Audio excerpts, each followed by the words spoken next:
to Liberty World News at 7. I am, Halima Abdulrauf. In the headlines, Nigeria names 31 states at risk of heavy flood in 2024. Federal government flags off disbursement of conditional grants. NCAA suspends 3 jet operators over commercial flight. On the foreign scene, lighten and unusually heavy rain kills at least 39 in Pakistan. And on sports, Paris 2024 Games flame lit in ancient Olympia.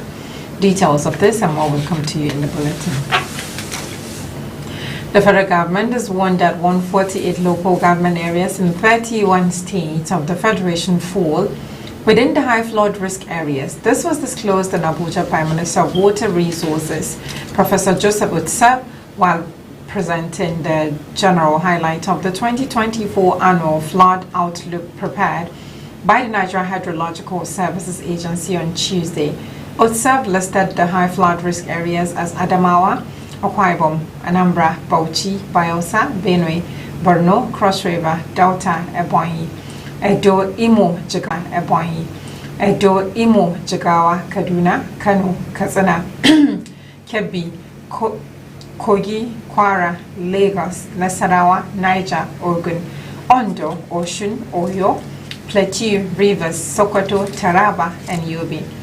The floods are expected between April and November 2024. The minister added that part of the 249 local government areas in 36 states of the Federation and the Federal Capital Territory FCT fall within the moderate flood risk areas. He, however, did not list the areas under the moderate risk flooding.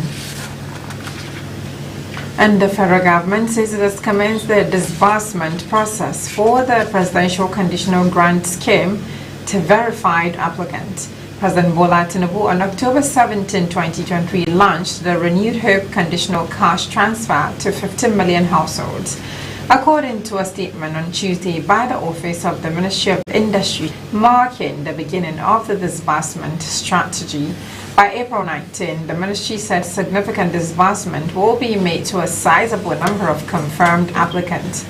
The federal government said the phased disbursement process has been established to guarantee each application is given the consideration it deserves. And the Anti-Corruption and Public Complaint Commission in Kano State has filed fresh charges of corruption and maladministration against the state's former governor and suspended national chairman of the All Progressives Congress, APC, Abdullahi Ganduje. Speaking on a TV program on Tuesday, the chairman of the Anti-Graft Commission, Muhui Magaji, said what is happening now is a tip of the iceberg.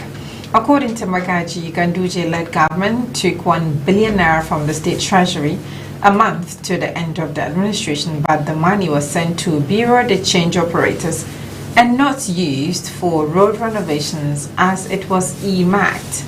He said that though he was appointed by Ganduje to lead the agency, he wouldn't hesitate to prosecute alleged corruption by his administration. He added that there should be no sacred cows in the anti-corruption fight in the state. And former governor of Kaduna State, Nasir El-Rufai, says President Bola Tinubu should sack appointees in his cabinet who do not deliver on their mandate. El-Rufai, who spoke in Maiduguri, Borno State capital, urged Tinubu to look into the possibility of adjusting some of his policies that are not yielding expected results. The former governor urged Nigerians to pray and assist the administration in its efforts to make things better. Similarly, Nasir El-Rufai, the former governor of Kaduna State, says fuel subsidy is back, but many Nigerians do not know this. Filled in questions from newsmen in Maiduguri, Borno State capital, El-Rufai said the federal government, but if they want to know whether the government is subsidizing or not, they should compare the price of petrol and diesel, because petrol should be more expensive than diesel, but diesel is priced above 1,000 naira while petrol is at 600 naira per litre. He observed that the packages of support that would reduce the impact of fuel subsidy were not effective, hence reversal of the policy. And Vice President Kashim Shettima has reiterated the determination of President Bola Tinubu's administration to address power deficit in Maiduguri, Borno State. Shettima gave the assurance in Maiduguri when he hosted the members of the Borno Elders Forum, members of the All Progressives Congress APC and other stakeholders. Now the report. The chairman Borno Elders Forum, Garba Gubiu, thanked the vice president for the invitation, expressing deep belief and trust and capacities of both the president and his vice. The vice president has emphasized the commitment of the federal government to boosting Nigeria's infrastructural needs. According to him, President Tinubu has his eyes on the basic needs and requirements of the nation. Shatima therefore called for continued support for the Tinubu's administration by all Nigerians. The vice president said the government's policies would be immensely beneficial to all and sundry in no distant time. He specifically cited the power supply challenge in Maiduguri and some parts of Borno as having caught the president's attention. The secretary of the group, Bulama Mali Gubio, who acknowledged the commitment of the Tinubu's administration to Nigerian project, added that the president deserves support from all Nigerians. The federal government says it has commenced the allocation of over 8,000 houses to deserving applicants nationwide under the National Housing Program. Permanent Secretary of the Ministry of Housing and Urban Development, Marcus Ogumbi, disclosed this in a statement in Abuja. On November 1st, 2023, the federal government earmarked 50 billion naira to finance the construction of 40,000 units of housing under the Renewed Hope agenda. Ogumbi said the first batch of the allocation process was concluded after a review of the conditions and procedures for the sale of the houses under the program. And the Nigerian Bar Association (NBA) stated that an electronic voting system will be used for its 2024 election. The NBA explained that this decision will allow members of the association to participate in elections seamlessly from their different locations. The association's electoral committee, led by Oluseun Abimbola SAN, disclosed this during the opening of the nomination forms in Abuja on Tuesday. The NBA election is scheduled for July 20th, 2024. And all registered members from branches across the country are expected to participate.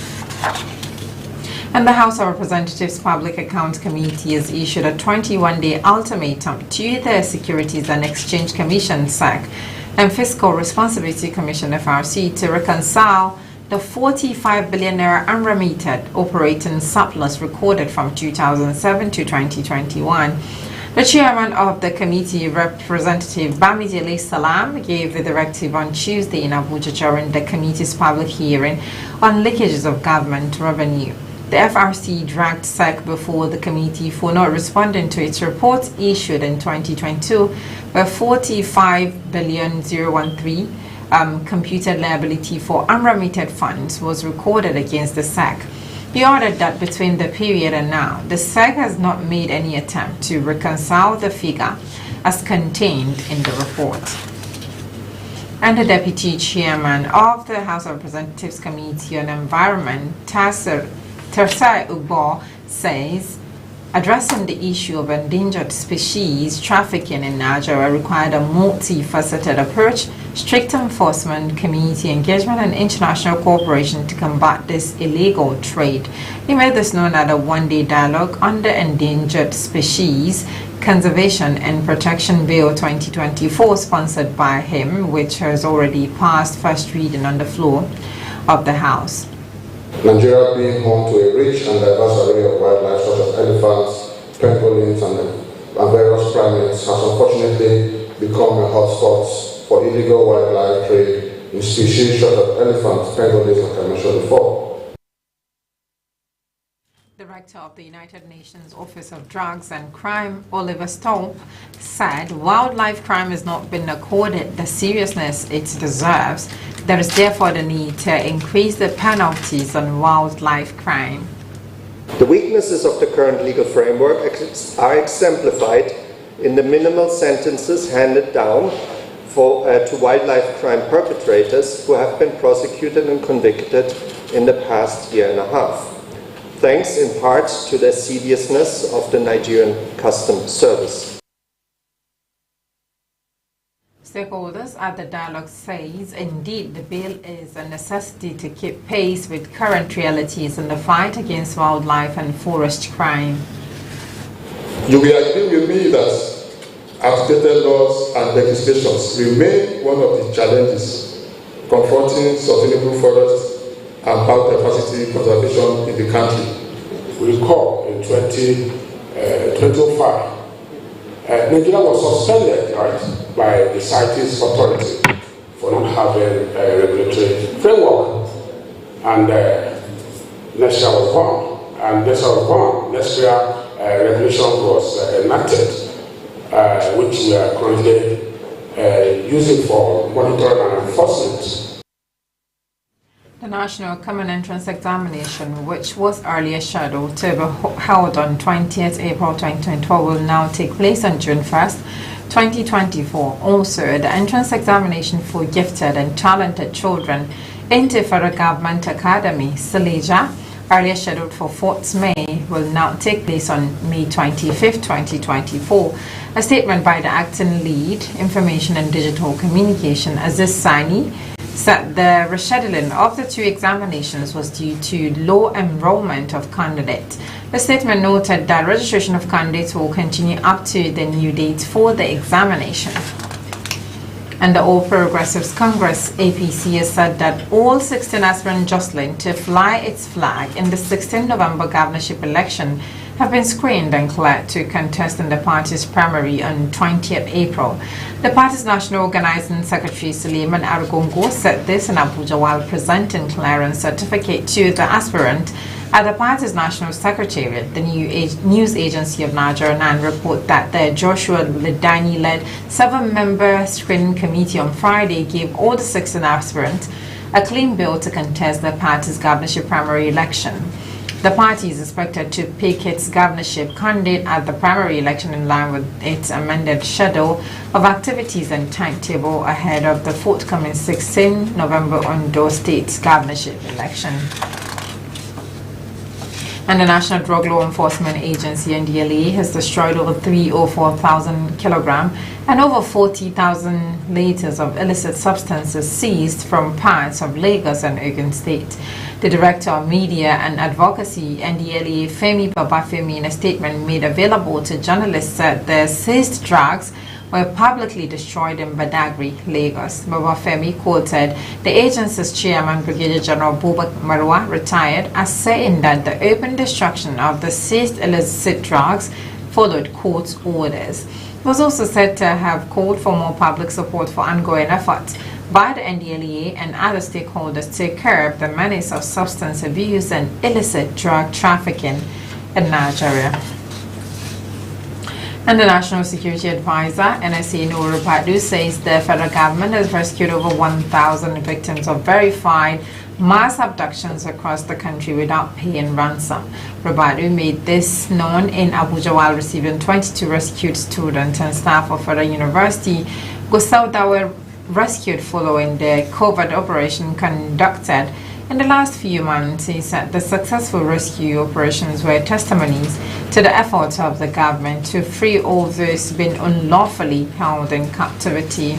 The NSA said the victims were rescued and hurt, and without any of the female abductees molested. Other than that, it was a marked departure from what has been the case in the past. According to him, going forward, the government is strengthening law enforcement and security measures to prevent further abductions. And airstrikes by the Nigerian Air Force NAF aircraft have neutralized 3 terrorist kingpins and 30 of their foot soldiers in Borno State, according to NAF spokesperson Air Vice Marshal Edward Gapwet.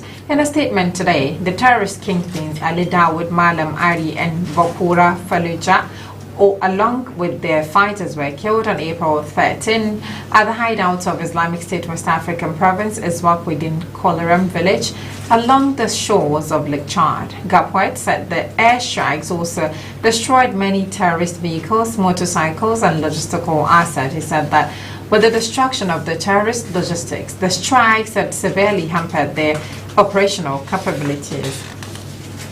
And following the emergency security meeting convened by the Governor Abdullahi Saleh on Monday, the Nasarawa state government has prescribed all ethnic vigilante groups operating in the state.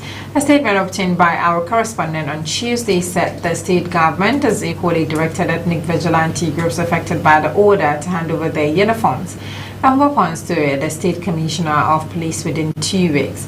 Citing the powers vested in him via Section 97A of the Penal Code as well as other relevant laws, Governor Sule said he acted on the advice of the State Security Council and has banned the Fulani ethnic vigilante group known as the Ungel Zaman Laipia Basa Vigilante Group as well as the Egon Vigilante Group. Through Executive Order Number 1 of 2024 signed by the Governor and issued, the Nasarawa State Government also banned any other association, movement, organization or society affiliated with the group operating under the guise of ethnic vigilante. And gunmen suspected to be bandits have killed Musa Ile, the Secretary of the People's Democratic Party (PDP) in Saipe local government area of Zamfara State. Ile was killed in front of his house when the assailant invaded the property on Monday night. The PDP chairman in the local government, Garba Gariwa, confirmed the killing of the party's secretary in Zafi on Tuesday. And Abubakar Saipe told newsmen that when the gunmen entered the area, they called the secretary to come check something at the back of his house. According to him, Ile came outside not knowing they were bandits armed and with weapons. Police authorities in the state were yet to comment on the incident. And with this, we'll go on a short break. You can also watch us live on our social media platforms, YouTube Liberty TV /youtube.com/C Liberty TV News, and Facebook at Liberty TV News, Twitter at Liberty TV News, Instagram Liberty TV News. Still to come, NCAA suspends 3 jet operators over commercial flight. And lightning and unusually heavy rain kills at least 39 in Pakistan. On sports, Paris 2024 Games flames lit in ancient Olympia. Stand by for this and more after this break.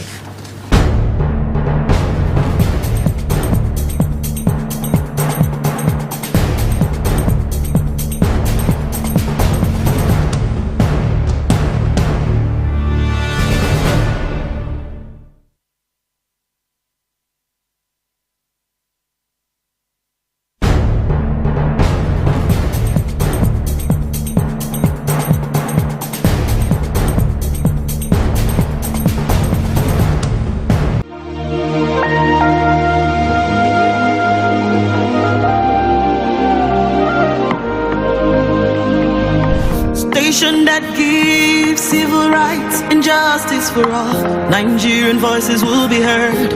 We are the voice for the people. We bring you news, entertainment, foreign affairs and politics. Station you can trust with numerous awards. The #1 for Nigeria, indigenous, bilingual news platform. From the north with national flavor. Liberty TV and radio, broadcast house of your choice. Voice for all. Liberty TV and radio, bilingual news platform. We are the voice for all. You see, Liberty is a station that we love so much. I would like to acknowledge the people who give it the best of the best. Under the able and dynamic Dr. Ahmed Tijani Ramalan, the station's executive chairman. Much love. Sanu. Issues in the news, can it be true? Voice for all. Liberty World News, Obodo Naija. Voice for all. Guest of the week, democracy in practice. Voice for all. Truba Democratia. Voice for all. Spotlight, health matter. Voice for all. Gamzati, magazine program. Voice for all. Yalla Bari, Dunia. Voice for all. Movies and documentaries. Voice for all. We have numerous. Welcome back. If you're just joining us, it's still Liberty World News at 7. And moving on, the National Civil Aviation Authority, NCAA, has suspended the permit of 3 private jet operators for engaging in commercial flights. The Acting Director General of the NCAA, Chris Najomo, announced the suspension of the 3 private operators in a Riot Act read to all airlines on Tuesday. The NCAA board said the Minister of Aviation and Aerospace Development, Festus Keyamo, gave marching orders for the cessation of the use of private jets for commercial purposes in 2023, but the operators continued in such act. The regulator also directed that the reevaluation of all non-commercial flights permit holders be carried out on or before April 19, 2024. And Nigerians continue to react to the incessant inflation affecting the economy. The prices of food and other commodities have refused to react to the positive change recorded in the value of Naira to the dollar in the last few weeks. Liberty News correspondent Sana Magaji Muhammad now reports. Many Nigerians had anticipated a drop in the prices of food and other commodities following the steady appreciation in the value of Naira. However, prices have remained adamant to the rise in the value of Naira. Business owners and residents alike express divergent views on the increase in price of commodities despite the drop in the exchange rate.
A trader said the rise in price does not have anything to do with the dollar, but instead the government should devise ways to tackle inflation and insecurity.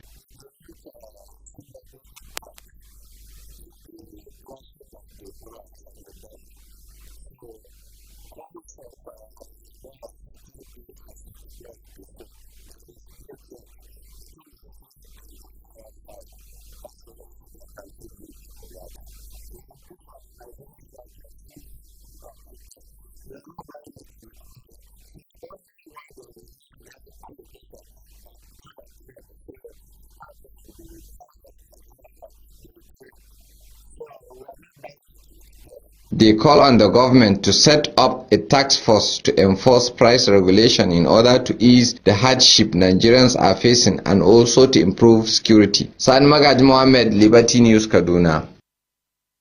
The owner of X, formerly known as Twitter, Elon Musk, has confirmed plans to charge new users to post on the platform.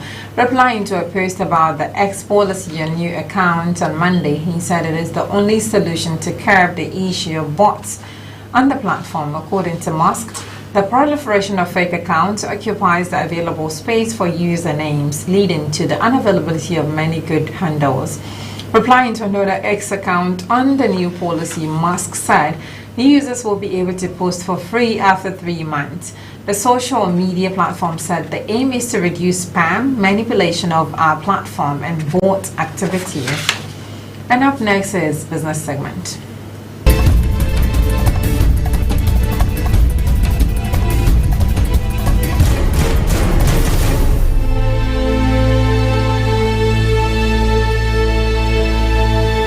Good evening and welcome to Business Update. The Central Bank of Nigeria has reiterated its commitment to digital innovation. The Deputy Governor of Fiscal System Stability, Dr. Bala Bello, conveyed the bank's strategic focus on fostering an environment ripe for innovation and entrepreneurship during an engagement with participants from the Senior Executive Course SEC 46 of the National Institute for Strategic Studies in Abuja. The NIB serves as Nigeria's premier institution for developing top-tier technocrats, instrumental in crafting innovative policies and executing strategic plans vital for the nation's advancement. As a central policy think tank, the NIBs offer advocacy, counsel and training to a diverse cohort of bureaucrats, private sector leaders, military officers and civil servants, extending its influence beyond Nigeria to West Africa and the entire continent.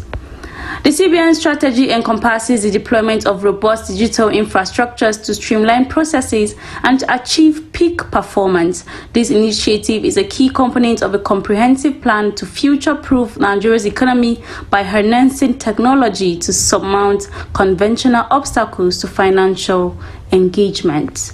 However, the Deputy Governor's insights were met with enthusiasm by the visiting executive, who shared a positive outlook on potential ramifications of the CBN's digital strategy for the country's economic fabric. The National Bureau of Statistics has disclosed that Nigeria's headline inflation rate increased to 33.20% in March 2024, up from 31.70% in February 2024. This represents a month-over-month increase of 1.50 percentage points in the headline inflation rate, according to the recently released data by the NBS. Year-over-year data shows a significant 11.16 percentage points rise in the headline inflation rate from March 2023, which was at 22.04%. This indicates a significant increase in the headline inflation rate for March 2024 compared to the same month in the previous year. In addition, the month-on-month headline inflation rate for March 2024 was 3.0%, which was 0.10% lower than the rate recorded in February 2024. This suggests that the pace of the average price level increase in March 2024 was slower than the preceding month. NBS noted that it is important to recognize that varying consumption patterns across different states and localities influence the consumer price index. And finally, on business updates, the OPEC Plus oil producers group, having lost Angola and other players in the recent years, is eyeing Namibia for possible membership as it sets up what could be Africa's fourth largest output by the next decade, an African industry official and sources told Newsman. Total Energies and Shell in recent years have made discoveries estimated at 2.6 billion barrels, setting the stage for the southern African country to plan production from about 2030. The initial focus for OPEC Plus would be to see Namibia join its Charter for Cooperation, the sources said, a grouping that engages in longer-term dialogue about energy markets. Meanwhile, Brazil joined the Charter in January. And that's the size of our business updates for today. I am Mercy Quinom Thanku. Liberty News continues.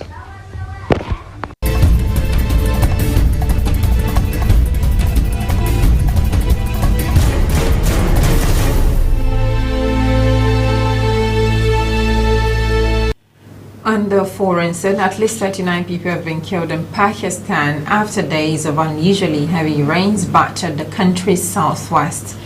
Authorities say some of those killed were farmers struck by lightning while harvesting wheat.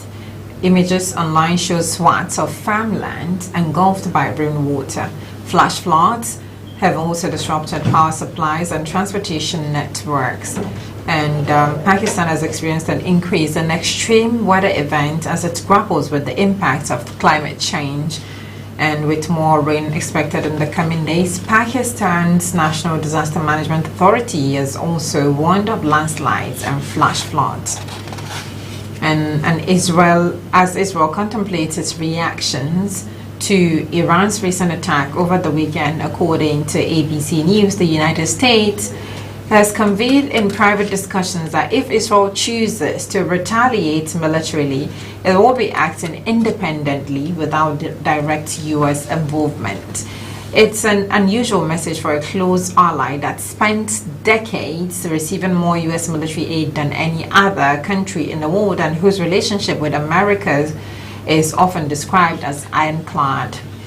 But after months of Israel acting on its own in Gaza and facing tough criticism from the United States and other allies that its military operations have gone too far, the Biden administration made clear the U.S. wouldn't participate in offensive military operations against Iran, fearing a broader war in the Middle East.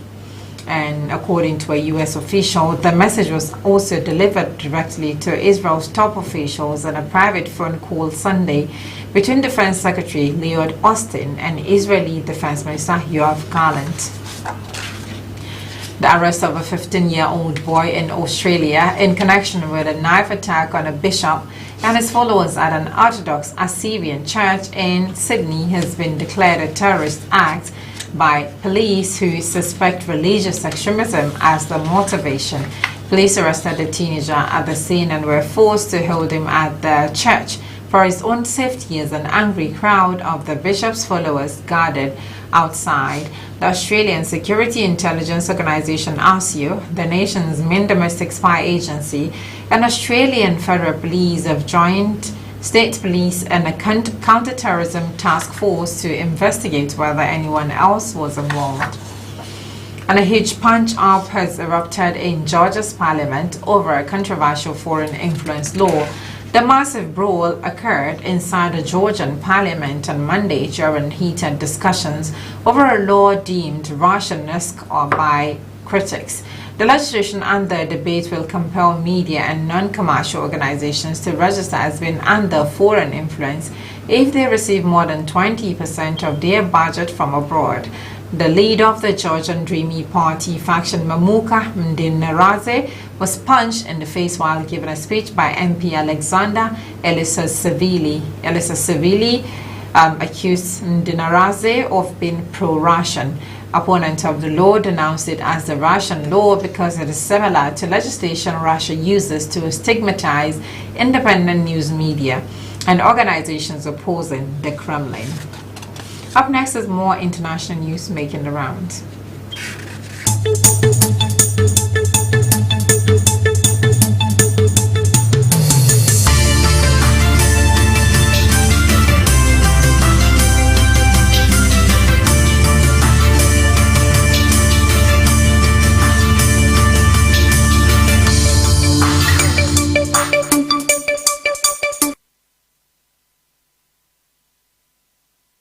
Welcome to the international news. Iran's unprecedented strike was a powerful jolt which split Israeli leaders and the public over what to do next. The latest poll from the Hebrew University of Jerusalem says 52% of Israelis believe their country should hold fire.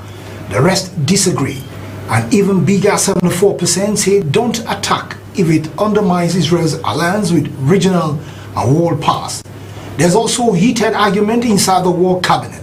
They agree Israel must hit back in some way. Former generals are said to be pushing for immediate retaliation.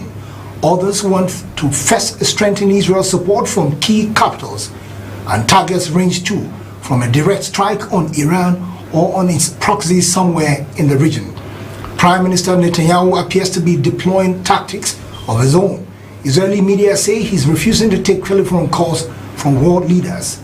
And from Bern to Germany, still on the same issue, German Foreign Minister Annalena Baerbock is calling on the European Union to impose fresh sanctions on Iranian drone technology. She says she campaigned last year together with France and other EU countries for the drone sanctions regime to be extended. Meanwhile, Baerbock is heading to Israel today for talks on calming tensions in the region. She told reporters it was important for Germany in these fragile times that we all work together to contribute to de-escalation in the Middle East. After Iran's attack on Saturday night, she said Israel can protect itself and condemn Iran's aggressive behavior. She said the regime wanted to destabilize an entire region. The Prime Minister has not yet been able to speak to his Israeli counterpart, Benjamin Netanyahu. He says as Netanyahu was very busy with war cabinet and engagements. But the UK foreign and defense secretaries have been speaking to their counterparts, he said. Sunak told MPs on Monday that he will offer support to Israel, adding all sides must show restraint. Meanwhile, the UN says Israel is still imposing unlawful restrictions on aid for Gaza despite facing increasing pressure to allow more humanitarian supplies in. Ravina Shamdasani, a UN Human Rights Office spokesperson, says Israel is also carrying out widespread destruction of civilian infrastructure. The Israeli agency, which coordinates aid into Gaza, Kogat, says a food convoy entered Gaza yesterday via a new northern crossing. The agency said on X that 126 aid trucks coordinated to northern Gaza overnight, adding that 2 bakeries are operational in northern Gaza, supply 800,000 pita breads for the local population. And that's about the length of our international news for today. More news stories will come your way. Hang on. My name is Andy Ohene.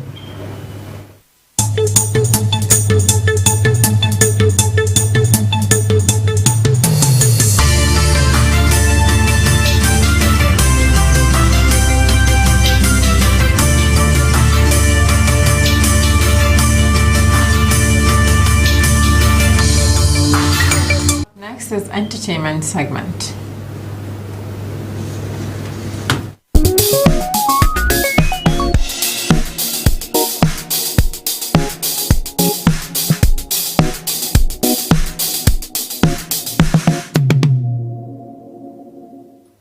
Hello, good evening, and welcome to entertainment news this evening.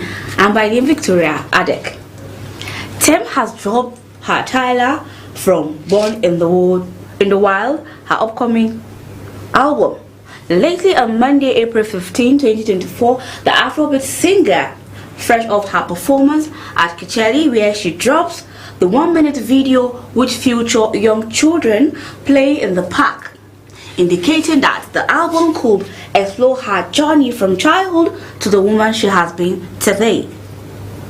The video showed young teens growing up in Lagos in a tiny room with her mother in the kitchen. She also sang a track, Born in the Wild, which could be the title of the song in the next album, during her performance at the Hessen, which she delivered with superstar Justin Bieber and Wizkid. She was also performed an unreleased track from the Born in the Wild album. In the track, she sang the 1999 song Love Me Jeje by Sheyi Sodium off the album Born in Africa, among Nigerian born in the 90s. Her performance of that track with the Born in the Wild is also Tim telling her life story while growing up as a teenager, and also in the cultural touchstones that makes her the woman she is, or the woman she became now. Okay, back to cinema. Yes, Hamisha Dain made the announcement on her Instagram page saying, I am so excited to announce our show that will be arriving on Netflix on May 3rd. That should be next month, in over 190 countries, and also in the audience of over 260 million people, which will only be available for viewers on Netflix. We have Richard Murphy Edimoju, Toby Kadri, Solu Obasolu, and Nancy Osime, and Rashida Douglas, and also our Rahamat Sado.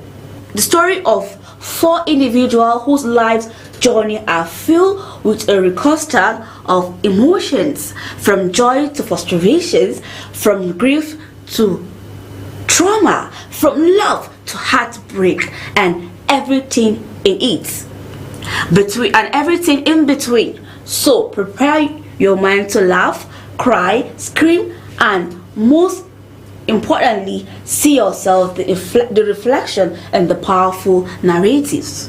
Following the popularity of her previous movie Namaste Wahala, she also shared her excitement of the start to the series. Back to music again. Singer Victor set to headline the 3rd edition of Malamba Block Party in Kampala at the close of April. Victor, whose real name is Anthony Ebuka Victor, which is known with Soweto, Colomental, Apollo, and his recent track Everything. His collaboration with Patoranking on Babylon featured his potential in the Afrobeat scene. His performance was first confirmed in March when Malamba Lifestyle announced the 23-year-old singer as the heading for their upcoming block party.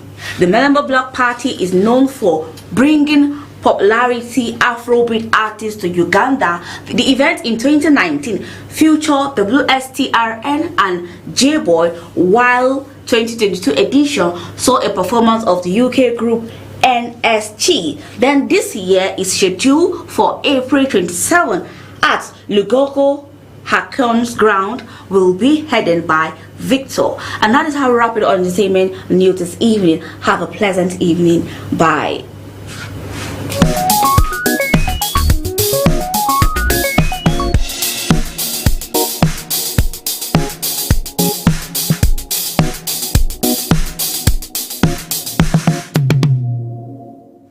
And on sports, the sacred flame for the Paris 2024 Olympics was earlier today late in Olympia, Greece, the birthplace of the ancient games, and a ceremony inspired by antiquity and marked by messages of hope amid multiple global crises. Owing to the cloudy weather, Greek actresses and the role of ancient priestesses used the flame late in a rehearsal Monday in the 2,600-year-old temple of Hera near the stadium where the Olympics were born in 776 BC. Carrying the flame in a pot, Greek actress Mary Mina lit the torch for the first bearer, 2020 Olympic rowing champion Stefanos Ntouskos. Retired French swimmer Laure Menardou, who won her first gold medal at the 2004 Athens Olympics, followed as France's first torchbearer in Olympia. Officials on Tuesday stressed that the Paris Games will set new milestones following the legacy of the other two prior Olympics held in the French capital. And Everton has formally filed an appeal against their second point deduction for violating the Premier League's profit and sustainability rules. The £12,000 violation for the 3-year cycle till the 2022-2023 season. Earlier this season, they were punished with a 10-point deduction, which was later reduced to a 6-point deduction for violating PSR regulations during the evaluation period before the 2021-2022 by the BBC. The hearing for the second appeal will have to be concluded by May 24th at the latest. And Rafael Nadal is participating in today's Barcelona Open in what he expects to be his last. Nadal on Monday confirmed his participation in his first clay courts tournament this year.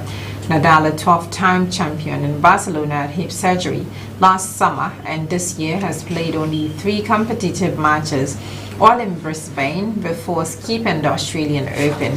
The Spaniard said he was in a unique situation after 2 tough years of injuries and found he can still be competitive.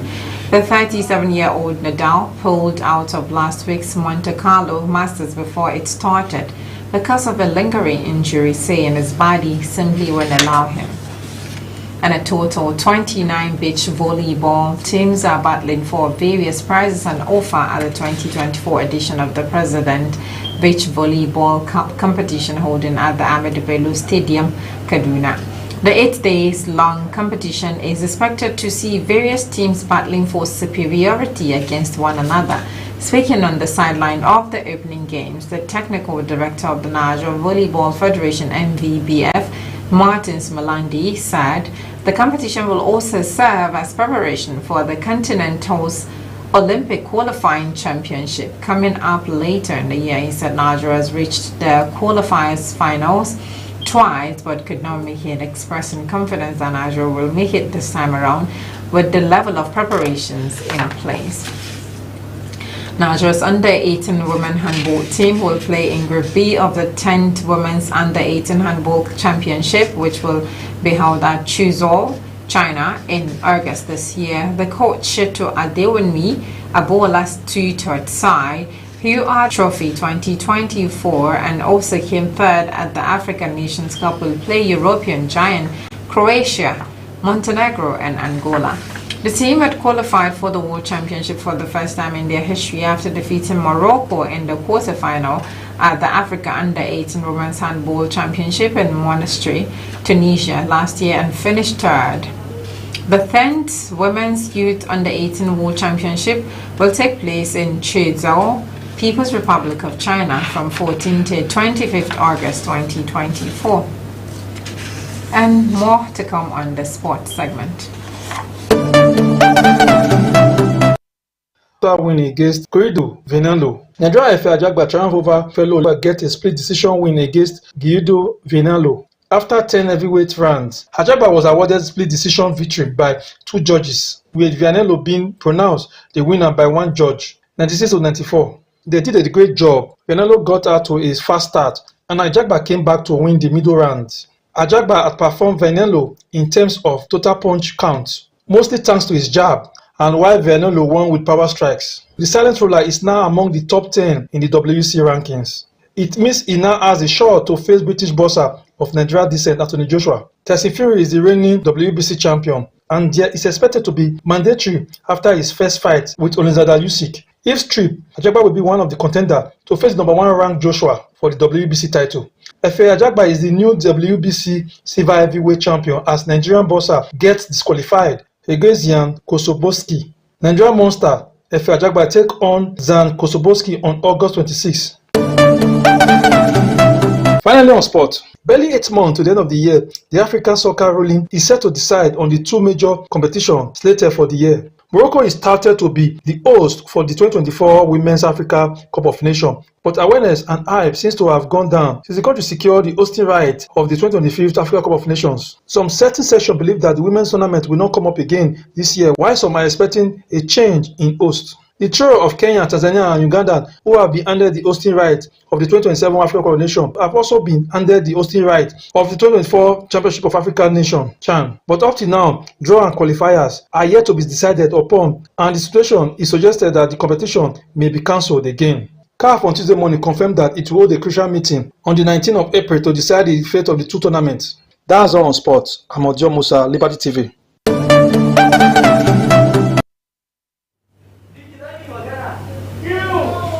And that's it on Liberty World News at 7. To end the news now, the recap of the stories. Nigeria names 31 states at risk of heavy flood in 2024. And federal government flags off disbursement of conditional grant. NCA suspends 3 jet operators over commercial flights.